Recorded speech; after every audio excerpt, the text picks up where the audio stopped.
Mike, with Keegan out, where do you go there at that position, and how big of a deal is that for your team tonight? Obviously Keegan's an important player, anytime we miss somebody that is as versatile as him at his size, especially playing against a big team, makes it tougher. A big blow, but we've had guys out before, and we've had guys step up and help us get it done, and so it's next man up, next man up attitude.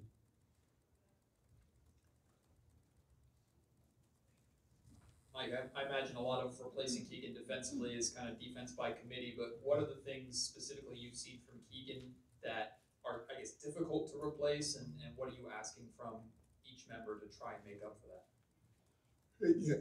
He's a two-way player, and at 6'8", whatever he is, it's hard to kind of replace him. He can go for 30 in the blink of an eye, and when guys aren't used to doing it, we don't have many other guys that you think about replacing him with that can go for 30 in the blink of an eye at that size, and so that's what makes it tough. But everything on both ends of the floor has to be by committee, and even his ability to rebound, he's gotten better rebounding in traffic, which is huge. Has to be done by committee. So again, it's not one specific thing where you can look at this person or that person and say, hey, you're going to replace Keegan in this area. We all have to just get a little bit more from everybody else. And I think the last time we had a starter out was Foxy, and we had to get a little bit more from everybody else on both ends of the floor, and that's what it has to be tonight. Mike, would you mind sharing what you're going to do with the lineup with Keegan out, and if not, maybe that specifically, just what other rotational adjustments you might have in mind? Not yet.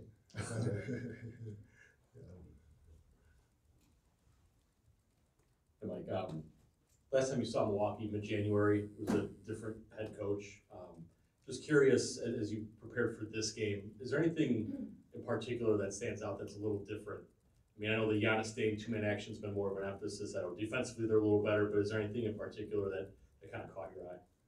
Well, one of the biggest things is the personnel change, and that they're veteran heavy now. Before they were playing some young guys and doing some different things, and now Doc's like, hey, I'm going with vets. I'm getting more vets in here, from Gallinari to Pat Bev to Crowder. I mean, these are heavy vets that know the game and been around a long time, and he's leaning a lot on those guys to get it done. And I think more than anything else, that's probably the biggest change, is just him trusting the guys that he's putting out on the floor, which are experienced veteran players.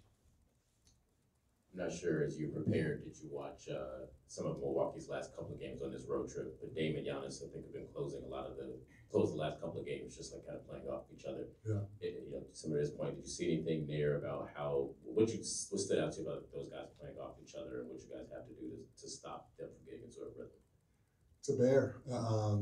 The way that Dame shoots the ball coming off the handoffs that Giannis does with him makes it tough, because if you're not with him and you don't go over the top with him, you're gonna let that thing fly and knock it down. And if you help too much with the big, Giannis is slipping to the rim. And what makes it extra hard, we got called for 3 of these, I think, up in Milwaukee, is if you touch Dame at all, if you blow on him, it's gonna be a foul. So, like I said, we got hit with 3 of them. I know 2. I'm pretty sure at least 2 for sure in Milwaukee. So, man, when you have 2 Hall of Famers like that are still in their prime, they can get it done. One from range, one from in close, one 7 feet or whatever Giannis is, and the other one quick like Dame. Your defense in that 2-man game has to be almost perfect, and you just got to contest Dame, and hopefully he'll miss that shot. Hey, Coach, Domas with a chance to break history tonight. Just curious what it's been like for you watching him dominate each and every game. Domas is a unique player. He's special. I've said this before. He's in that category of Draymond, Jokic, you know, where, you know, you used to always say point forwards, these guys are point centers, and Domas is more so, in my opinion, than Jokic, probably on the same level as Draymond, but you know, he can bring the ball, he can make plays on either side of the ball, either side of the floor, he can reverse the ball himself on the dribble. His passing is second to none, his feel is second to none, and you know, defensively, you know, he busts his behind, and you know, that's all you can ask for. You got to continue coaching him like everybody else and getting the most out of him, because that's what we do as head coaches, and that's what you want as the best player. But his skill set and drive is extremely unique in this business, and it doesn't surprise me being around him now for over a year. Of all the accolades that he has coming his way, you can, you know, you obviously seeing it not just every game day, but every day up close. You're like, okay, it makes sense of the numbers that he gets because it's well deserved. Like, Giannis won his first MVP in 2019, so this is 6 seasons of him kind of performing at an MVP level. I'm curious, from when he first started to be that type of player to now, what's tougher about trying to slow him down?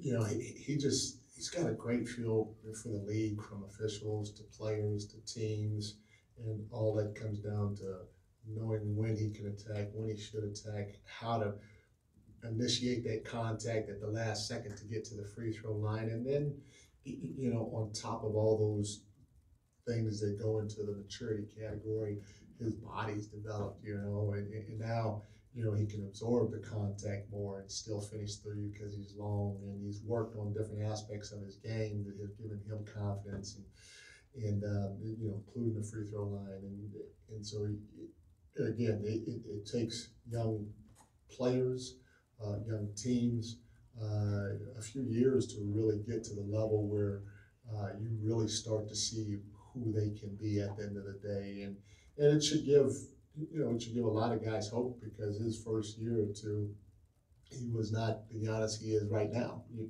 know, and so it should give a lot of young guys hope that if they work hard, they may have a chance to blossom into, who knows, the next MVP candidate. Coach, another record that's on the verge of being broke tonight is Malik Monk, who could potentially pass, you know, Bobby Jackson tonight with just one shy assist of doing that. A lot's already been said about Malik Monk as a scorer off the bench for this team, but what can you assess about him being a playmaker specifically? I mean, he is a really, really good passer, and that's what makes him dangerous in the pick and roll game. Is first of all, he can shoot the three, so you got to honor that. He can finish in the medium game. He can finish at the rim, but him being able to find the pocket and or the vertical threat at the rim while spraying the ball has been unbelievable. And you know, we put the ball in his hands probably more than any other team that he's been with, because you know, we've recognized what he can do, and he's come through for us. So he's gonna break many more records in his career. In my opinion, he's just getting started. Thanks, everyone. Thank y'all.